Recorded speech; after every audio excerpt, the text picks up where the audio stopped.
Para nelayan di pesisir Indonesia mengaku mata pencaharian mereka terancam akibat krisis iklim yang kian memburuk.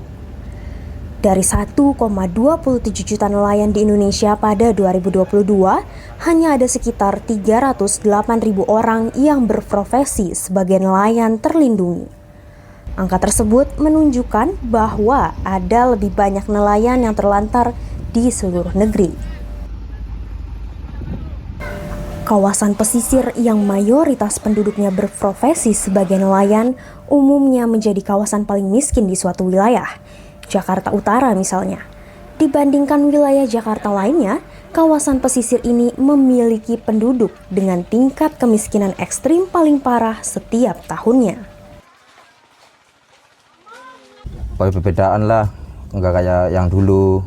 Sekarang kayak nyari rajuan aja ya susah lah, dapatnya sedikit ya, nggak kayak yang dulu kan sering banyak lah kalau dapat. Sekarang lagi sepi. Kalau dulu per hari bisa dapat berapa mas kira-kira? Ya kalau lagi rames ya 500, 300, sampai sejuta lah. Kalau lagi sekarang sih udah buat beli solar aja nggak bisa. Kemiskinan nelayan tradisional utamanya disebabkan oleh menurunnya hasil tangkapan akibat kenaikan suhu air laut dan migrasi ikan berkepanjangan. Hilangnya ikan dari habitat asal membuat nelayan mau tidak mau harus melaut lebih jauh dan menghabiskan lebih banyak waktu untuk mendapatkan hasil yang cukup. Namun, tingginya harga solar seringkali membuat mereka terpaksa kembali dengan tangan kosong. Belum lagi tantangan cuaca seperti badai yang tiba-tiba, ombak yang terlampau ganas, dan angin muson kencang kerap kali menghancurkan kapal dan mengancam keselamatan nelayan. Jadi perubahan iklim ini menyebabkan tingkat risiko dari yang dialami oleh nelayan-nelayan kecil, ya, itu semakin tinggi. Risiko melautnya makin besar, tingkat kecelakaan melautnya makin sering terjadi. Ya, nelayan-nelayan kecil yang meninggal di laut karena kapalnya dihantam ombak, ya, itu makin sering kami kami dilaporkan oleh para anggota-anggota KMPI. Nah, sementara mereka tidak punya skema perlindungan sosial yang mencukupi. Tidak hanya di laut, krisis iklim juga memberikan ancaman bagi kehidupan nelayan di darat. Banjir rob tahunan yang semakin tinggi membuat tempat tinggal mereka tidak layak huni. Banjir umumnya datang bersama sampah dan kotoran lain yang mengancam kesehatan warga.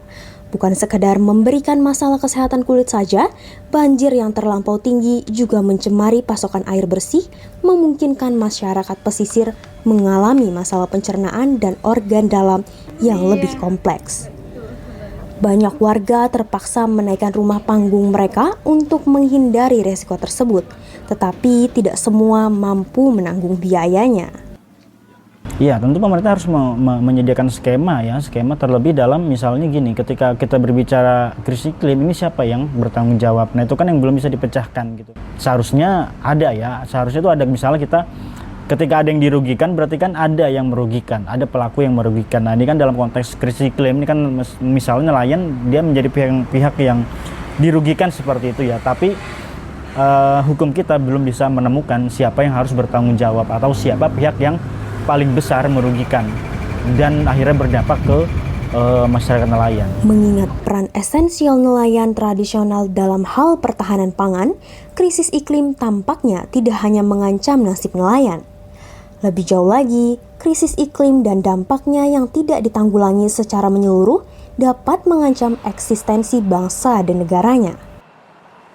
Ya, ada dua hal sebenarnya yang bisa dilihat, diprediksi ya dari kondisi ini. Kalau kondisi ini tidak ditangani secara baik kan gitu kan. Tapi kalau ada langkah-langkah yang dilakukan oleh pemerintah, oleh negara ya untuk melakukan adaptasi dan mitigasi gitu, tentu saja kita bisa mereduce ya, mengurangi dari dampaknya. Tapi kalau kondisinya semacam ini ya ada dua ya. Satu, yang paling ya nyata kita akan hadapi adalah ancaman terhadap krisis pangan ya. Karena terutama dari pangan laut ya, dari ikan, dari udang apa segala macam gitu.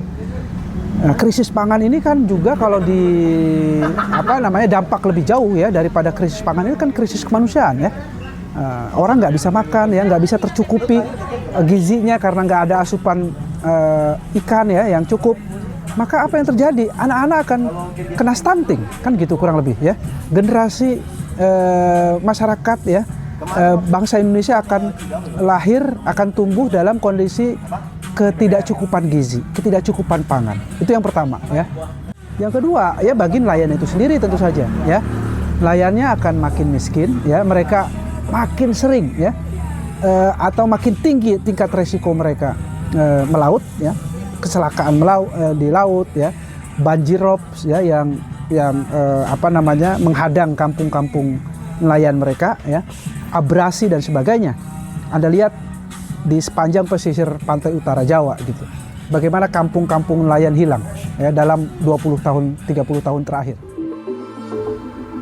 Nelayan bukan hanya penjaga laut. Mereka adalah penjaga kehidupan. Jika mereka terpinggirkan, apa yang tersisa untuk masa depan kita semua?